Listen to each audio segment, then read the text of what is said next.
මම හිතුවේ නෑ ඔයා ඕක කොහොම කරගනී කියලා මගේ අම්මෝ. මට නම් අනේ සතුටේ බැලුවා. අනේ මගේ රත්තරන් මල්ලේ. අයියෝ වෙච්චි දේ බලන්නකෝ මෙයාට වෙච්චි වැඩේ. අනේ අන්න අර අතන hina වෙනවා. ජූඩි අනේ ඔව්වනේ කියන්නකෝ කට අක්කරයක් විතර ඇති. අනේ ජූටි ඔය බලන්නකෝ යා ජූටි මයිල කියන්නේ. මට ඔයා දකින්නකොට මතක් වෙන්නේ ජූටි අනේ. ඔයාගේ ජූටි වගේද මම? ඔව් අප්පා ඔයා මට හිතන හරහටන වඩා ගන්න ඇත්තේ? ඔව් නලවන්නේ හිතනවා? ඔව් අනේ අනේ නෝටි පොල්ලා ගානු ගලේ.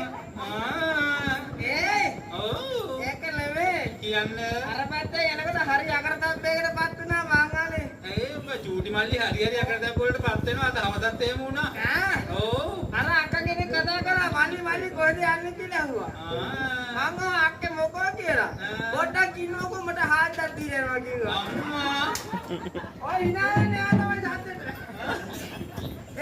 චූටි ඔව්වනේ මං කිව්වා අක්කේ තමතට ඇස්සේ නැතේ. අක්කේ තොම්බෙන් හාද්දක් අත දිරවෙනේ මොල් ගෑ වගේ දියේ කියලා. ඇත්ත නෑ මං කිව්වනේ. කිව්වනේ. කිව්වද නැත්ද? අන්න ඉලාව දැක්කනේ. ඔව් එහෙනම් කියලා තියෙනවා.